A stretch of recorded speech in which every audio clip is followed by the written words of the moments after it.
Así que le invito que abra su Biblia conmigo en Primera de Juan. Vamos a estar viendo el capítulo 4 y vamos a estar estudiando esta mañana lo que serían los versículos 17 al 19. Primera de Juan, versículos 17 al 19. Cuando lo tenga puede decir amén. Amén. Amén, dice la palabra del Señor. En esto se perfecciona el amor en nosotros, para que tengamos confianza en el día de juicio, pues como Él es, así somos también nosotros en este mundo. En el amor no hay temor, sino que el perfecto amor echa fuera el temor, porque el temor involucra castigo, y el que teme no es hecho perfecto en el amor. Nosotros amamos, porque Él nos amó primero. Así que entonces el amor que nos libera del temor es lo que vamos a estar hablando en esta mañana, en Primera de Juan capítulo 4, versículos 17 al 19. Entonces un joven y su prometida estaban muy nerviosos mientras hablaban de la boda con su pastor, como usualmente se hace cuando alguien se va a casar. Hay un proceso de consejería cristiana y estos dos jóvenes están, y entonces viene el joven y dice, me gustaría ver, pastor, una copia. Estaban acercándose ya a la boda. Quiero ver una copia de los votos matrimoniales, dice el joven. El pastor le entregó el servicio, ¿verdad?, lo que sería la liturgia, y él lo leyó con atención y se lo devolvió y le dijo al pastor, eso no sirve, pastor. Y el pastor se le queda mirando raro, dice, no dice nada de que me va a obedecer. Su prometida entonces sonrió y le cogió la mano y dije, cariño, la palabra obedecer no tiene que estar escrita en un libro, ya está escrita con amor en mi corazón. Una respuesta muy hermosa, muy tierna de una mujer muy madura, porque parece que lo que iba a ser su prometido obviamente tenía un problema en entender este concepto. Y esta es la verdad que se expone en esta porción que vamos a estar viendo esta mañana en Primera de Juan. Hasta este punto el énfasis se ha puesto en los cristianos que se amen unos a otros, pero ahora pasamos a un tema más profundo y más importante, que es el amor del creyente al Padre.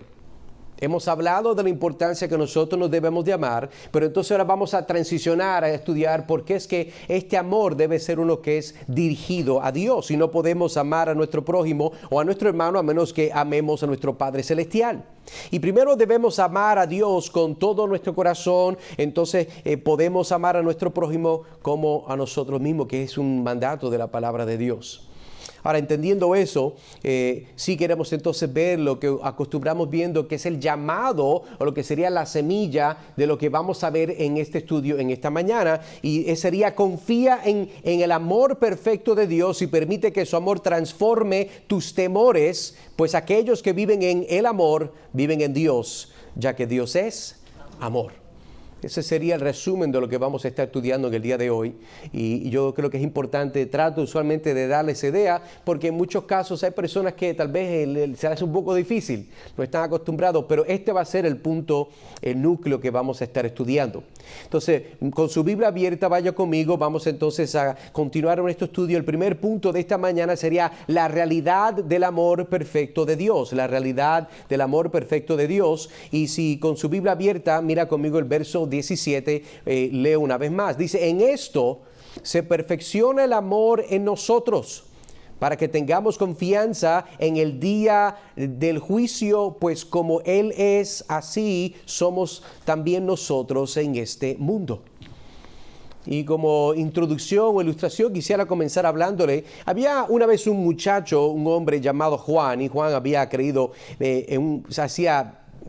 había sido criado en una familia cristiana y había asistido a la iglesia desde que era niño. Entonces, a la medida que Juan se interesaba cada día más por el estudio de la teología reformada, la exégesis, la historia de la iglesia, pasaba horas investigando y leyendo libros sobre este tema. Pero Juan se dio cuenta que todo su conocimiento y estudio no significaba mucho si no se reflejaba en su vida diaria. Él sabía que la madurez cristiana no se medía solo por el conocimiento intelectual, sino por el amor que se muestra hacia los hermanos y hacia Dios. Comenzó a involucrarse más activamente en su iglesia, participando en grupos de estudio bíblico y sirviendo en diversas áreas. Ayudaba a los necesitados, visitaba a los enfermos y compartía su fe con aquellos que no conocían a Cristo. Y a medida que Juan se entregaba más a los demás, su amor por los hermanos en la fe crecía. Pero Juan también sabía que no podía amar a sus hermanos sin amar a Dios. Pasaba tiempo en oración y en estudio de la Biblia, buscando crecer en su relación con el Señor. Cada día procuraba vivir según los principios que encontraba en las Escrituras y buscaba la dirección de Dios en todas las áreas de su vida. Y con el tiempo el amor de Juan por los hermanos y por Dios se hizo evidente para todos. Era conocido por su generosidad, su disposición para escuchar y su profundo amor por la palabra de Dios. Y su vida era un testimonio vivo de cómo la madurez cristiana se demuestra en el amor hacia los demás y hacia Dios. Entonces, en resumen, Juan aprendió que el verdadero crecimiento cristiano no se trata solo del conocimiento intelectual, sino de vivir una vida de amor hacia los demás y hacia Dios. Su ejemplo inspiró a otros a seguir su camino y a buscar a crecer su amor por Dios y por los demás. De esta misma forma, esta es la idea que nos está presentando cuando nosotros entramos entonces al versículo 17 que usted tiene con su Biblia abierta. Volvemos a verlo. Dice, en esto se perfecciona el amor de Dios. Pero ¿qué significa? Pues esa es la pregunta que vamos a hacer para entender cuando Juan entonces está haciendo esta declaración. Pero permíteme aún antes de entrar a esto, hay unas cosas que quiero recordarle que hemos visto desde el principio. Número uno, quisiera recordarle que la temática de Primera de Juan es una que nos muestra el amor y la comunión con Dios y con los hermanos. Esa es la idea general. Y es importante entender de que cuando usted va a leer un libro, usted va a leer un contenido, usted tiene que entender el contexto general, porque si no entiende la idea general no va a poder aplicar lo específico. Segundo, la temática del capítulo 4 de Primera de Juan específicamente está diciendo que Dios es amor y nosotros debemos amarnos los unos a los otros. Ve que se encaja en la mayor. Pero específicamente en el versículo 17 estamos viendo esta idea que el amor perfecto echa fuera el temor. Y eso es lo que vamos a estar viendo. Aparte de eso, una de las ideas que me llamó la atención es de que esta idea del amor, que hoy en día es muy popular, todo el mundo le gusta hablar del amor. Todo el mundo parece que si estuviera enamorado. Pero permítame decirle que no está mala la idea, pero Juan es uno que es un proponente fuerte de esta palabra. En esta epístola se usa esta palabra amor más de 47 veces. Parece ser que hay un énfasis de lo que Juan está tratando de decir.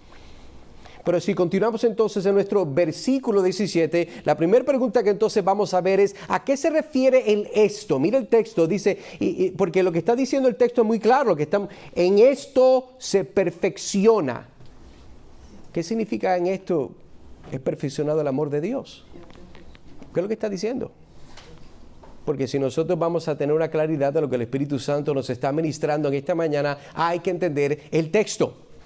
Ahora, para poder llegar al versículo 17, permítame entonces llevarle a uno antes porque hay un contexto. Usted no puede entender en esto si no lee el verso anterior y mire conmigo entonces lo que dice, versículo 16. Y nosotros hemos llegado a conocer y hemos creído el amor de Dios que Dios tiene para nosotros. Dios es amor y el que permanece en amor permanece en Dios y Dios permanece en él. Pero mire ese verso conmigo. Algunas preguntas que puede hacer bien si usted lo observa porque creo que es importante. Esto es el prerequisito para llegar al 17. ¿Quiénes han llegado a conocer? Mira el texto lo que dice ahí. ¿Quiénes han llegado a conocer? Bueno, el verso lo dice, los que son elegidos. Y nosotros, los que son el pueblo de Dios, dice el texto con su Biblia abierta, y nosotros hemos llegado a conocer. Estamos hablando de aquellos que han sido nacidos de nuevo a la iglesia de Cristo, aquellos que han sido comprados del mercado del pecado. Segunda pregunta, ¿cómo es que llegamos a conocer? Mira el verso, no pierda de vista el verso. ¿Cómo llegamos a conocer? No, por medio de la enseñanza bíblica. Es obviamente obvio, porque usted no puede aprender algo que no se le enseñó. Tercer pregunta, ¿qué es lo que hemos creído en base a ese texto? Bueno, ahí dice que Dios es amor, el que permanece, ¿qué dice ahí? El que permanece en amor permanece en Dios y Dios permanece en él. Entonces, ya que entendimos en qué se perfecciona el amor de Dios, pero mire el verso de nuevo conmigo, el 17. Ahora tiene un poquito más de claridad. Cuando entonces nos dice, en esto, en base a lo que hemos leído, versículo 16, se perfecciona el amor en nosotros, para que tengamos confianza en el día del juicio, pues como Él es, así somos también nosotros en este mundo. Y eso obviamente nos facilita, mientras continuamos viendo esto verso por verso, nuestra segunda pregunta: ¿cuál es la conexión entre perfeccionar nuestro amor y nuestra confianza en el día de juicio? Aquí no se están hablando de ideas que están sueltas, reliengas. Esta idea es una que está conectada en una secuencia que nos quiere llevar a un punto del Espíritu Santo. Ahora, me fascina la realidad de que Primera de Juan es una carta tan sencilla que muchos estudiosos dirían que su contenido es seguro y confiable, lo suficiente para sentar un niño, ¿verdad? Es que se siente ahí como quien dice en el agua, cuando usted pone un niño en una piscina chiquita, ¿verdad? Es suficiente, hermosa y tangible, pero dicen también que al mismo tiempo es tan profundo que un teólogo se puede ahogar. Eso es lo que estamos viendo en Primera de Juan. Y lo que Dios por medio de Juan nos está apuntando es que nuestro amor hacia los hermanos y hacia Dios es la evidencia, escuche bien, es la evidencia, no es el requisito, sino es la evidencia de que por la gracia de Dios hemos sido madurados y podemos mostrar vidas que reflejan la obra radical que Dios hace en un pecador. También esta perfección que está hablando Juan es el medio que Dios va a usar para que cuando llegue el día del juicio tengamos confianza que no seremos castigados como los impíos. ¿Y cómo yo puedo probar lo que estoy diciendo? Bueno, vamos al texto de nuevo, mire su Biblia. Versículo 17. En esto se perfecciona el amor en nosotros. ¿Para qué? Haga la conexión, porque algo se va a perfeccionar. ¿Cuál es la secuencia de Juan? Bueno, tiene un propósito. Yo le he enseñado que cada vez aparece esta palabra para, está hablando de una declaración, una cláusula de propósito para que tengamos confianza en el día de juicio, dice ahí. Ahora, note que esta confianza es una basada en la realidad que podemos estar delante de Él, de Dios, en base a lo que Él, el Señor Jesucristo, ha hecho por nosotros. No hay ninguna otra base por la cual nosotros podemos estar delante de Dios. No es porque usted sabe suficiente Biblia, usted se confesó, usted hizo la primera comunión. No, es en base a lo que el Señor Jesucristo ha hecho. Y esta confianza está sostenida por la perfección, o sea, la madurez que Dios ha causado en nosotros por medio de su palabra. ¿Por medio de qué? Bueno, de los medios de gracia. La oración, el compartir con los hermanos, la lectura bíblica, el cantar himnos, ¿verdad? Salmos. Y nosotros tenemos, ¿verdad? A veces cada uno tiene su lista, su playlist, dicen por ahí, de su música favorita del ayer, que usted pone ese himno y los transporta casi al cielo. ¿Usted sabe lo que estoy hablando? Eso no es malo.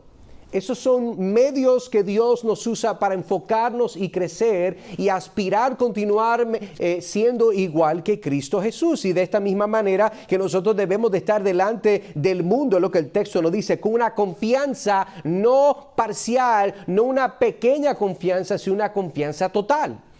Esta confianza es basada en lo que Juan dijo anteriormente. Y si usted se acuerda cuando estudiamos unos capítulos atrás, mira lo que dice Juan. Y ahora, hijos, permanezcan ¿en quién? En Él. Para que cuando se manifieste tengamos confianza y no nos apartemos de Él, avergonzados en su venida. Esto no es una idea nueva, lo que Juan está presentando es una idea que ya había presentado. Y la idea de que esta perfección, esta idea de madurar, esa palabra perfección está hablando de poder llegar a una estatura de madurez, de algo ser confiable, seguro. Una persona que ha sido perfeccionada, cuando la Biblia habla de la perfección, no está hablando de que usted va a ser todo perfecto, está hablando de una madurez. En el principio, cuando el Señor hizo la obra de creación, todo era bueno. ¿Por qué? Porque era perfecto, pero en realidad era maduro. O sea, Dios no crió, Él no fue a crear algo que no llevaba a cabo su propósito por la cual Dios lo creó. Por eso es que el matrimonio homosexual y todas estas cosas locas no tienen sentido, porque eso no lleva a ningún lugar. Por eso es que la persona que dice, yo soy cristiano, pero vivo como si no fuera uno, es una contradicción. Y de eso vamos a ver un poquito más. Esas contradicciones las vamos a ver un poquito más de cerca. Pero ya que entonces cubrimos esta primera parte, permítame hacer unas preguntas que creo que van a ser de mucha bendición. Número 1, Tu madurez en Cristo, hermano, hermana, se puede ver en la forma que estás amando a Dios al mismo tiempo en la forma que estás amando a tus hermanos. Nosotros, hermanos, tenemos que entender que si genuinamente amamos al Señor Jesucristo, ese amor, ¿a dónde se va a mostrar? Bueno, se tiene que mostrar en la gente. Y no solamente en la gente. Y le digo más, a veces es más fácil nosotros poder amar personas que no son nuestros familiares que amar a aquellos que están en nuestra casa. Oh, sí, porque cuando nosotros tenemos visita, muchachos, de una sonrisa bien grande, en la casa hay que correr. Mire, nosotros preferimos, digo yo nosotros porque me incluyo, nosotros a veces preferimos y arriesgamos ser un poco groseros tratando de limpiar la casa para poder mostrar una sonrisa a las visitas. Qué interesante. O sea, nos amamos menos en la casa para amar juntos a los demás. Y claro, entendemos de que hay un deseo genuino de poder ser hospitalarios, pero hermano, el amor de Dios es uno que se supone que sea constante, que sea ecuánime, que sea uno que es para todo el mundo de una forma igual. Y si cuando nosotros hacemos la pregunta en base a lo que estamos leyendo, si nuestra madurez, entienda, nuestra perfección en Cristo se está mostrando en la forma que amamos. Porque nosotros, Dios nos llama a madurar y a crecer, pero si la forma que yo estoy comportándome, relacionándome con otros, no muestra madurez, pues entonces hay un problema. Porque el Espíritu Santo nos va a madurar, pero si yo entonces voy a tener rebelión y voy a ejercer pecado, entonces no voy a ser formado a la imagen de Cristo de la forma que Dios quiere que yo sea. Por eso hago la pregunta. Segunda pregunta. El amor que tienes y muestras, ¿es uno superficial o es uno legítimo que está cada día profundizando más, dando evidencia que es un amor de Dios? Si no hay profundidad, no es real. Si no es sacrificial, no es de verdad. ¿Por qué? Porque estamos leyendo en el verso de que en esto es perfeccionado el amor de Dios. Si usted está en Cristo, si usted habita, ¿verdad? Y tiene comunión con el Dios Trinitario que ha creado el mundo, hay una realidad que nosotros entonces no vamos a tener un amor superficial. Es un amor genuino, es un amor de profundidad, es un amor con fundamento y el fundamento es Cristo. Amén. Pero estamos amando, hermanos, de esa forma, estamos sirviendo de esa forma. Estamos escuchando, ¿verdad?, las necesidades de otros cuando quieren hablar con nosotros de esa forma. Estamos siendo pacientes, estamos mostrando el fruto del Espíritu. Porque a veces sí, no, yo amo a la gente. Bueno, pero explícame qué tú amas, qué tú llamas a amar a la gente. Sí, porque hay gente que dice, no, yo amo a la gente, pero de lejito. Eso no es amor. Tengo que dar claridad, porque hay personas que usted no tiene idea de las conversaciones que yo tengo. Sí, pastor, es que yo amo a la gente. Ay, qué bueno, hermano. ¿Y cómo es que Dios le está usando para amarla? Bueno, yo oro por ellos de lejito. Bueno, eso es bueno, orar de la gente. ¿Qué más? That's it, no hay más nada. Hermano, hay que poner acción a nuestra profesión. Hay que poner acción a nuestra profesión. Número 3, ¿tienes seguridad de salvación si mueres hoy? Amigo, amiga, visita. ¿O solamente crees y esperas que todo se resuelva solo? Tú no puedes tener seguridad de que estás siendo madurado si no tienes a Cristo.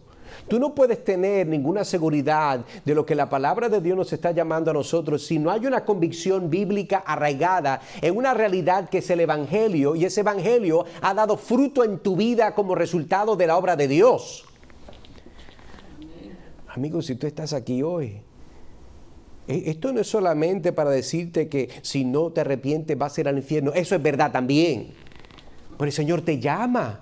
El Señor te llama para que tú también seas perfeccionado en ese amor. El Señor te llama para que tú puedas ser perdonado, reconciliado con el Padre y puedas también ser perfeccionado y permanecer en Él. Entonces hemos visto la importancia de perfeccionar nuestro amor para que estemos preparados para el día de juicio. Note que el enfoque de lo que está diciendo Juan es de que hay un juicio que se está acercando. Hay un juicio que está a punto de llegar. Usted no sabe, mire, usted no determina cuándo nace ni cuándo muere, y el juicio de Dios va a llegar. Y Juan lo que está diciendo, ese juicio viene de camino. Alerta, pendiente, abre los ojos, despierta. El Señor quiere Hermano, que no solamente nosotros que amamos al Señor podamos continuar siendo fieles, perseverando hasta el final, pero amigo, tú que no conoces a Cristo, Dios te está llamando para que pongas tus ojos en Él, para que puedas evitar la tristeza, la vergüenza, dice en el Caribe, el bochorno, ¿verdad? De lo que va a ser encontrarte delante de Dios en el día de juicio. Y eso también lo vamos a ver con más detalle en breve, pero ¿puede existir el temor y al mismo tiempo un amor perfecto dado por Dios? Y eso entonces continuamos con nuestro próximo punto, que sería el segundo encabezado. El amor perfecto elimina el temor. Un amor que es de Dios elimina el temor. Vamos entonces al versículo 18 con su Biblia abierta. En el amor, ¿qué dice ahí?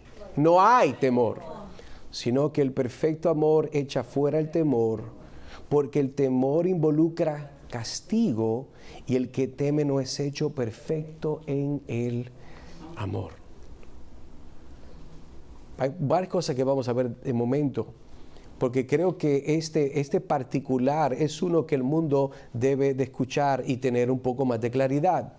Permítame entonces hablar de que había en un momento, había un pequeño pueblo en lo profundo de las montañas. Este era un lugar conocido por su serena belleza y sentido de comunidad, y sus habitantes eran personas devotas, piadosas, quienes se congregaban en una modesta iglesia todos los domingos para escuchar la palabra de Dios como ustedes. El pastor de la iglesia era un hombre sabio y erudito y en las áreas de teología. Él enseñaba, un hombre de verdad que era respetado por las personas. El pastor amaba a su congregación y se esforzaba por guiarlos hacia la verdad y la luz de la palabra de Dios. Un día el pastor decidió enseñarles a sus feligreses sobre la importancia de vivir en la luz y evitar las tinieblas. Explicó que la luz y la oscuridad eran conceptos opuestos y no podían coexistir en el mismo lugar. Asimismo, dice él, es imposible tener la luz y la oscuridad en un mismo espacio. También es imposible tener dos cosas que se contradicen entre sí, les dijo. Para ilustrar este punto, el pastor encendió una vela y la colocó en el centro del púlpito. Mientras la vela brillaba con su cálida luz, el pastor señaló la oscuridad que se disipaba alrededor porque mandó apagar las luces. Luego apagó, ¿verdad?, la luz en su totalidad en la habitación y todo quedó oscuro. Cuando la luz se va, la oscuridad vuelve a ocupar su lugar y apagó la candela. La congregación asintió en acuerdo, comprendiendo la lección del pastor. A partir de ese día, se esforzaron por vivir en la luz de la palabra de Dios, evitando la oscuridad del pecado y las falsas enseñanzas. En aquel pueblo, la lección del pastor resonó en los corazones de las personas y se convirtió en un recordatorio constante de la verdad eterna. Es imposible tener dos cosas que se contradicen entre sí en el mismo lugar, tal como ocurre con la luz y las tinieblas. Esto es lo que estamos viendo entonces en este versículo. Versículo 18. Mire conmigo. Y la pregunta que podemos hacer inmediatamente es: ¿por qué el perfecto amor echa fuera el temor? ¿Por qué? Bueno, dice ahí, en el amor no hay temor, sino que el perfecto amor echa fuera el temor. Es interesante porque la ley de la no contradicción, formalizada por Aristóteles, afirma que las proposiciones contradictorias no pueden ser verdaderas al mismo tiempo y en el mismo sentido. Me explico. En este principio filosófico nos ayuda a navegar por la lógica y la realidad. Sin embargo, este principio puede resultar un poco abstracto cuando se trata de objetos físicos, ya que se rigen más por las leyes de la física que por la lógica abstracta. Le doy algunos ejemplos para que pueda ver conmigo. Número uno de esos ejemplos para poder evidenciar lo que es la ley de la no contradicción es: dos objetos sólidos no pueden ocupar el mismo espacio y al mismo tiempo. Y si usted no me cree, usted le ha pasado que se ha montado un avión donde usted se sienta con alguien que es un poquito más ocupante que usted, un poquito más rellenito que usted. Y por más que ustedes se aprieten en esa silla y se amarren, está difícil la cosa. Porque dos objetos no pueden ocupar el mismo lugar. Otro ejemplo de eso es el fuego y el vacío. El fuego necesita el oxígeno para arder, que no puede estar presente en un vacío. Si hay un vacío, no hay ningún tipo de oxígeno, no hay atmósfera. Eso es un ejemplo de dos cosas que no pueden ser. No puede haber un fuego en un vacío. No puede haber hielo y agua hirviendo. Su propia definición, no pueden coexistir en el mismo lugar. Vemos entonces, uno de los más obvios es la luz y la oscuridad, que es lo que diga el ejemplo con el pastor. No puede haber una de la otra. Más bien, alguien dijo que la oscuridad es la ausencia de la luz. Ahora, una que es bien interesante es la existencia y la inexistencia. Una cosa existe o no existe. O es o no es. No puede existir y no existir al mismo tiempo en el mismo sentido. Y pensando esto, usted puede ver cuando Pablo dice en Romanos 8:15, dice, pues ustedes no han recibido un espíritu de esclavitud para volver otra vez al temor, sino que han recibido un espíritu de adopción como hijos, por el cual clamamos Abba Padre. ¿Cuál es la corrección? Aquí hay una contradicción. Usted no puede ser hijo y ser esclavo. Preguntas que podemos hacer rápido de este texto. ¿Quiénes son los que vuelven al temor en ese texto? No me mira a mí, mira el texto o su Biblia. Los que han recibido un espíritu de esclavitud. Esas son las personas que pueden volver a eso. ¿Qué es lo que hemos recibido si somos hijos de Dios? Un espíritu de adopción. Entonces, ¿cuál es la conexión entre la esclavitud y el temor? Bueno, los que tienen temor todavía están en esclavitud del pecado. Si usted es libre, usted no puede ser esclavo. Si usted es esclavo, usted no puede tener libertad. Esas son las contradicciones. Y eso entonces es lo que nos está llevando a entender. Es de mucha ayuda a hacer un contraste muy importante. Ustedes saben que Juan es un maestro para usar los contrastes. Sigue usándolos en todo momento. Volvemos entonces al texto. Mire conmigo. Primera de Juan capítulo 4 versículo 18. En el amor no existe, no hay una posibilidad. Cuando hay amor, no hay temor. Usted se imagina el momento cuando usted se enamoró, ¿verdad? De su futuro marido, futura esposa. Y no había ningún momento donde usted no se sintiera seguro, segura, amado, escuchado, atendido. No es incompatible la idea que usted se siente con la persona con la que usted más ama y se sienta con temor. Eso no tiene sentido. Bueno, a menos que venga de Cuba y llame a Fidel. Usted entiende lo que digo. No es compatible. Pero mire lo que dice el texto. En el amor no hay temor. Está diciendo que en lo que es amor, y nosotros ya clasificamos que la persona que tiene amor es una persona que tiene a Dios. En el Señor no hay temor. ¿Por qué? Porque Él es Dios, Él es santo, Él es justo. Pero continúa diciendo el verso, sino que el amor, el perfecto amor echa fuera el temor. Porque el temor involucra castigo y el que teme no es hecho perfecto en el amor. Interesante porque en todo lo que Juan escribe, esta palabra temor, que por cierto la palabra griega usted la conoce, usted ha escuchado la palabra fobia.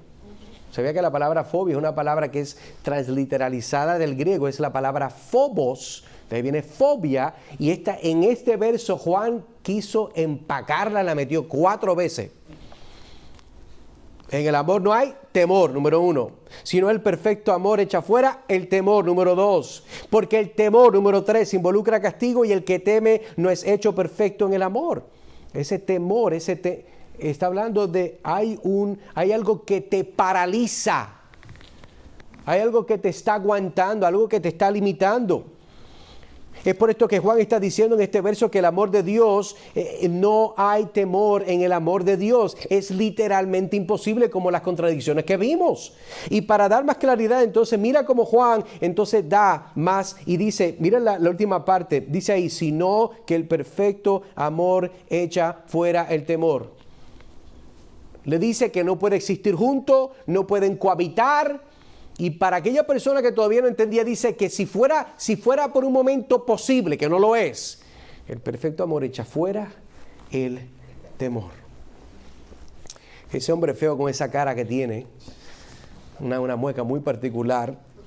Se dice que el pitcher más famoso de las ligas profesionales del béisbol es el hombre dominicano llamado Pedro Martínez, y conocido por muchos. Ahora imagínense que el perfecto amor es igual que Pedro Martínez, el cual toma el temor con una bola de béisbol y la lanza fuera del parque. Le comparto esta imagen porque esa palabra que está ahí, de echar, el perfecto amor echa fuera el temor. Esa palabra en el versículo 18 tiene una idea de lanzar con agresión algo fuerte fuera del mismo lugar. En otras palabras, Juan nos está garantizando lo siguiente: cuando tú y yo fuimos salvos del mercado del pecado y la muerte de nuestra vida pasada fuera de Cristo, Dios no solamente nos dio salvación como resultado del evangelio de gracia, sino que nos dio un amor real y tangible hacia Dios, la cual este amor es visto y manifestado hacia los creyentes que son parte del cuerpo de Cristo. Y este amor perfecto es el que garantiza que tú y yo, hermano y hermana, como hijos de Dios, podamos arrancar todo temor de nuestra vida, toda inseguridad si somos hijos de Dios. ¿Por qué? Porque el perfecto amor, con esa cara, echa fuera el temor. Hay una agresión. Aquello que no es de Dios, mire, cuando usted ama a Dios, usted no teme a Dios, usted ama a Dios. La persona que no cree en Dios está manifestando el aspecto opuesto del que ama a Dios. La persona que ama a Dios cree en Dios. La persona que ama a Dios no tiene temor de Dios. Entonces, y este amor perfecto, como estoy diciendo, es el que está garantizando que nosotros continuemos en Cristo de gloria en gloria, de triunfo en triunfo, mejorando, creciendo, siendo santificados. ¿Por qué? Porque es el deseo de Dios que nosotros sigamos siendo hechos a la imagen de Cristo Jesús. Y es a causa de este amor que sabemos que somos hijos de Dios. Pregunta entonces, ¿por qué el temor no habita más en el cristiano? Bueno, lo estamos viendo. Porque el temor involucra castigo. Y el que teme no es hecho perfecto en el amor. Si usted tiene temores, ¿por qué?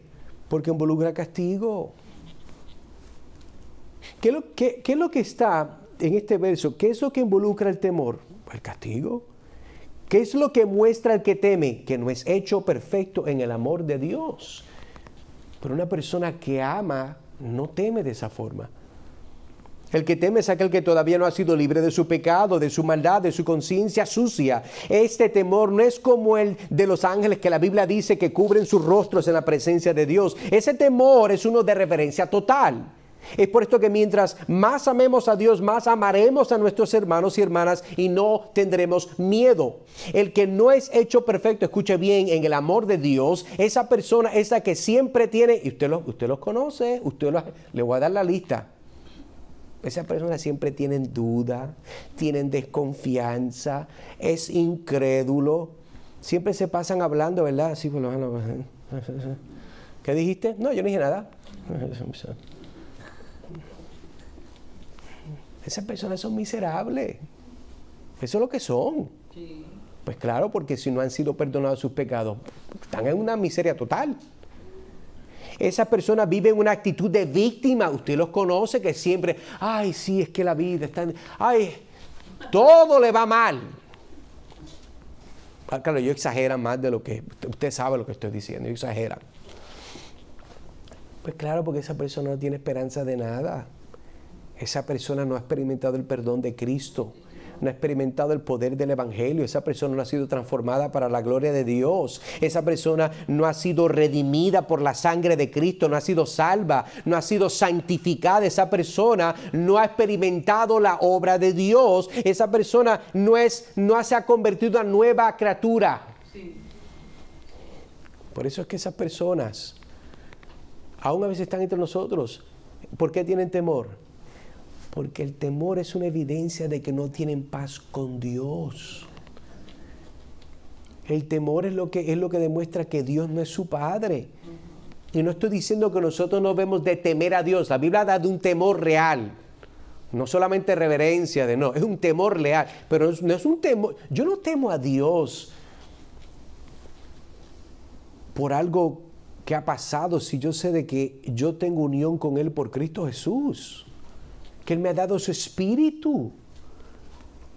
Que yo amo a mis hermanos, mis hermanas hasta el perdido. Yo lo amo a causa de la obra de Dios. Yo temo a Dios porque Él es santo. Él no es como yo.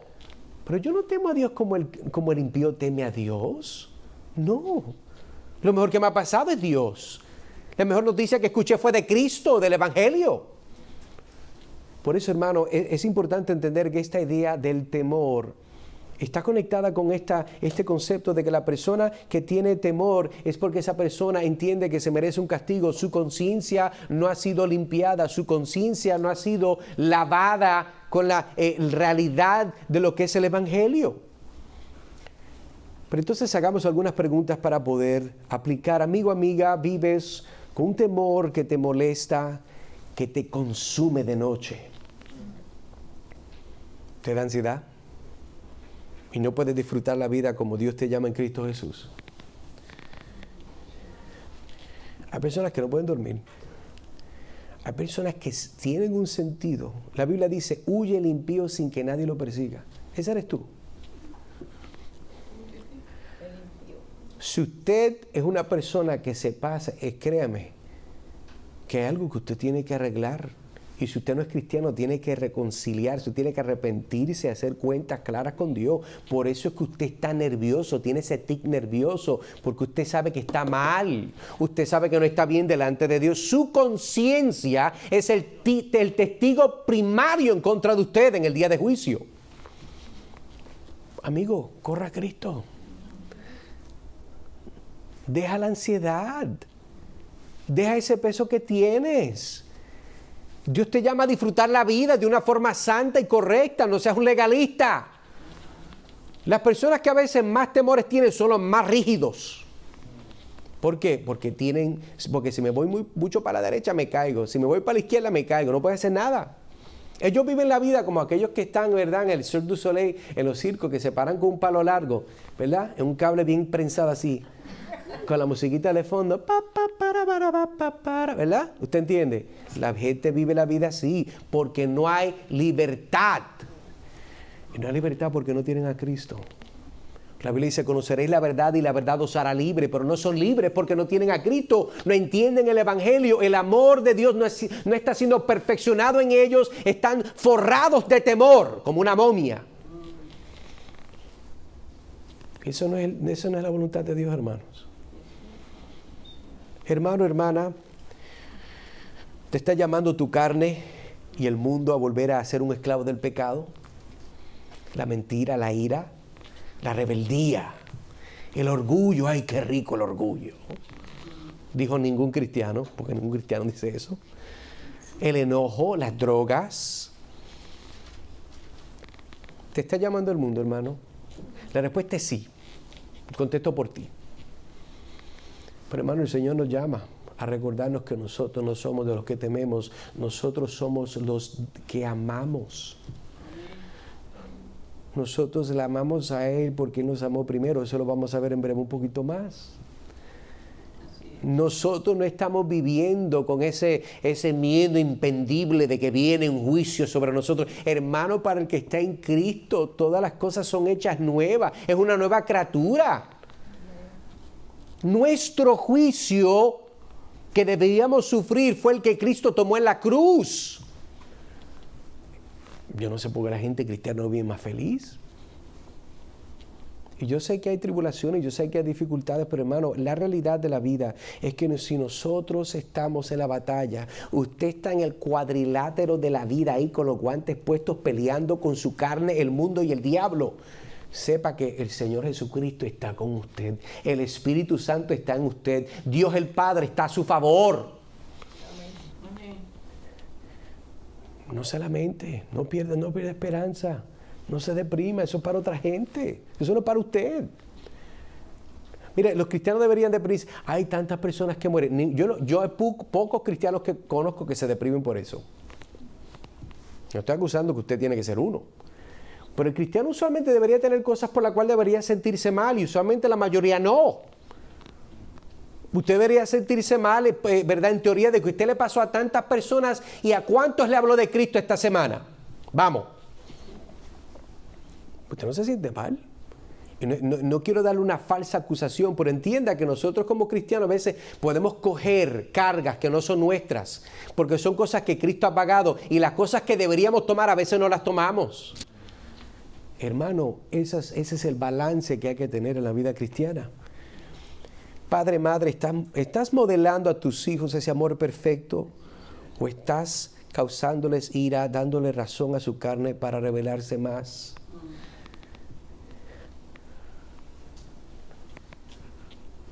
Eso pasa mucho. Y eso va a pasar en toda familia cristiana, esto va a pasar. Ahora, no continuamente, porque nosotros nos arrepentimos, pero hermano, cuide cómo usted dirige su hogar. Hermana, cuide cómo usted lidera a sus hijos, a sus hijas. Usted y yo somos el punto de referencia para que nuestros hijos vean cómo es que se modela y se vive el Evangelio. Si nosotros no estamos dando evidencia de una esperanza en Cristo, entonces ¿de dónde viene la esperanza de nuestros hijos?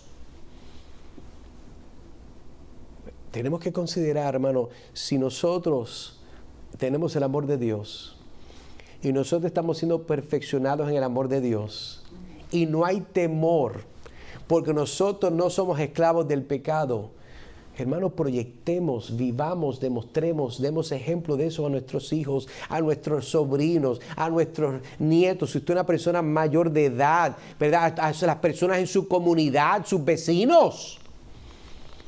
Hermano, hay que hacer esta realidad. Hay que pensar, hay que, como quien dice, coger el toro por los cuernos, dicen.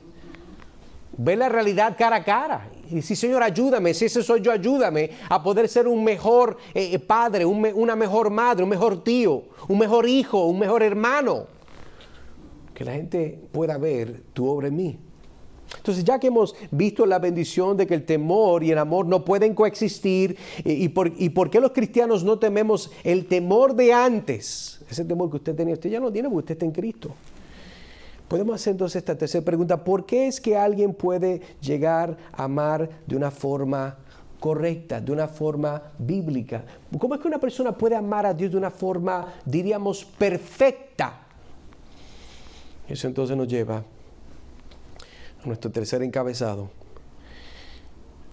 El amor perfecto es una respuesta al amor de Dios. Veamos entonces el versículo 19. Nosotros amamos porque Él nos amó primero. No se ahogue. No se ahogue en ese verso, hermano. Póngase el buzo. Note que Juan está diciendo, como apóstol dirigido por el Espíritu Santo, nosotros, yo me incluyo. Juan está diciendo, yo me incluyo también. Nosotros amamos porque Él nos amó primero. Hay varias cosas que podemos rápidamente sacar de este verso. Número 1, nuestra habilidad de poder amar tiene un génesis. Nuestra habilidad de amar no salió de la nada, del vacío. Nuestra habilidad de amar es basada en la realidad de que alguien amó primero. Y recuerde que el amor no es, note que aquí la forma que se está construyendo esto, dice nosotros amamos, no dice nosotros sentimos cositas bonitas por dentro. Pero eso es lo que la gente asume que es amor. Y no es malo tampoco. Esto obviamente vuelve dentro de esa dinámica de las parejas. Un hombre ve una mujer y se dice, las mujeres, bueno, he escuchado más a las mujeres decir esto, que sienten mariposas dentro de ellas, ¿verdad? En su estómago. Yo no sé cómo rayo usted se imagina mariposas dentro de todo ese ácido, pero está bien, entiendo el punto. Una imagen media rara, pero entendemos el punto. Nosotros amamos porque Él nos amó primero. Nosotros no somos los primarios en amar. Toda persona podrá solamente ser secundaria después del Padre cuando envió a su Hijo. Nadie nunca podrá amar más que Dios porque Dios amó primero. ¿Usted se acuerda del verso? De tal manera amó Dios al mundo que ha dado a su Hijo unigénito para que todo aquel que en Él crea no se pierda, mas tenga vida eterna. Así es como Dios amó. Nosotros amamos, dice Juan, porque Él, Dios, nos amó primero. ¿Usted sabía de que la habilidad de usted hacer algo es porque alguien le dio un ejemplo para seguir? Este verso nos dice lo mismo.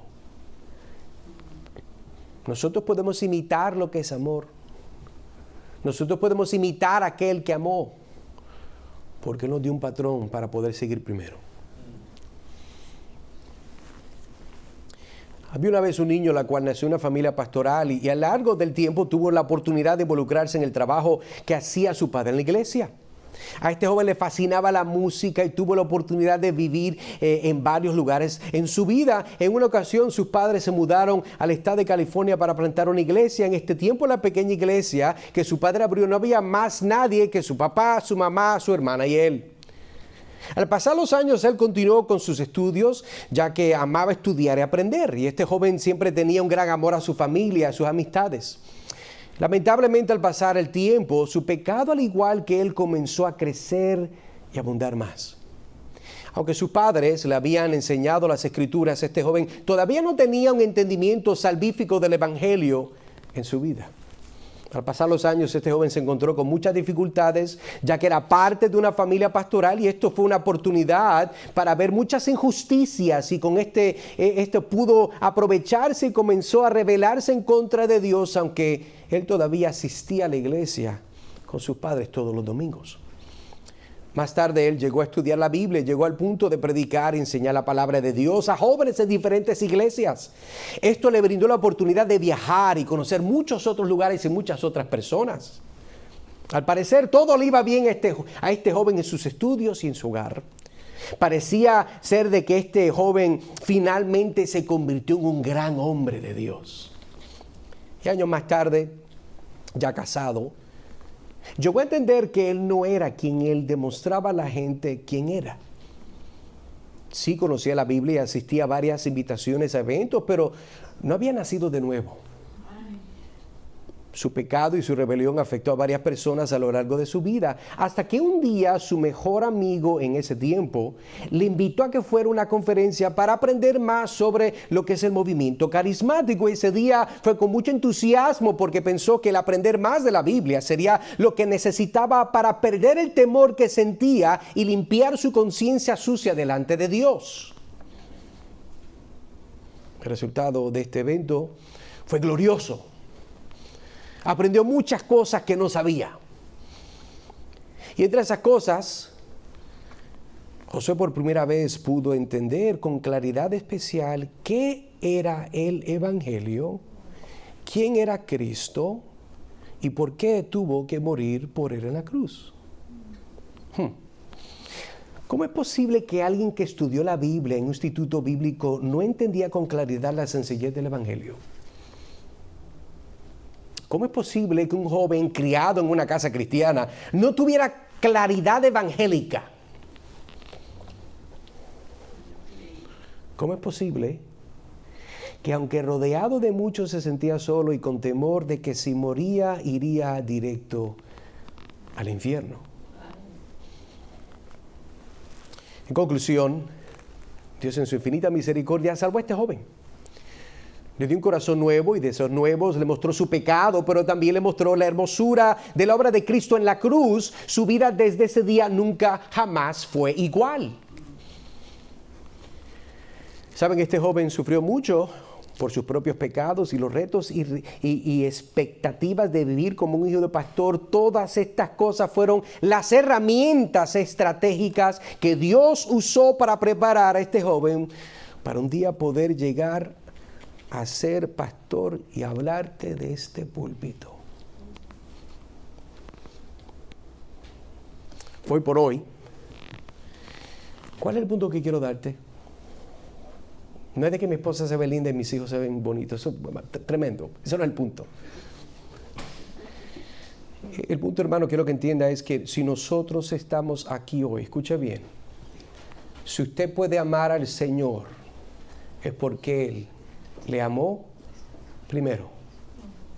A mí no me importa de qué hueco del infierno usted vivió y Dios permitió que usted viviera a causa de su pecado. Usted no tiene que quedarse ahí hoy. Dios te llama a ti que salgas de donde estás, de cualquier estado mental, emocional, psicológico, y Dios te llama para que vengas y delante de la cruz, delante del mensaje del Evangelio, que puedas ejercer un arrepentimiento bíblico dado por Dios, de que puedas poner tu fe en Cristo para que tú puedas ser salvo, transformado, nacido de nuevo, regenerado y puedas vivir para la gloria de Dios. Ese es el resultado de cualquier persona. ¿Por qué? Nosotros amamos porque Él nos amó primero. Una última recomendación. ¿Tú conoces personas que no aman a Dios? ¿Tú conoces personas que odian a Dios? Y tal vez tú fuiste uno de ellos. Pero hermano, propongámonos en nuestro corazón esta semana. Piensa en esa persona que no ama a Dios, que no conoce a Dios. El verso 19 nos dice que nosotros amamos porque Él nos amó primero.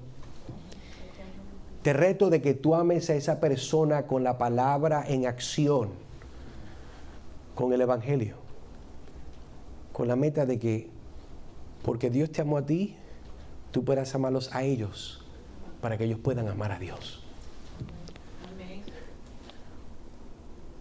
Por eso fue que el Padre envió al Hijo, para que todo aquel que en Él crea no se pierda, mas tenga vida eterna.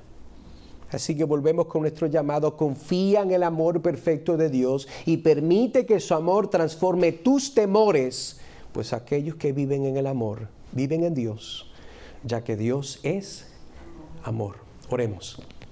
Trino Dios y Padre Celestial, te damos gracias, Señor, por la oportunidad que nos das de poder abrir tu palabra y poder ser educados, enseñados, Señor, retados por la misma. Gracias por que tu Espíritu Santo usó a Juan de esta forma tan hermosa para llevarnos a entender y darnos claridad de nuestra necesidad, Señor, de que en tu amor, en quien tú eres, aún como Dios, no hay temor, y nosotros el amor que tenemos en ti no facilita tener el temor, porque el temor es el resultado de una persona que no está bien contigo, de una conciencia que ha sido lacerada.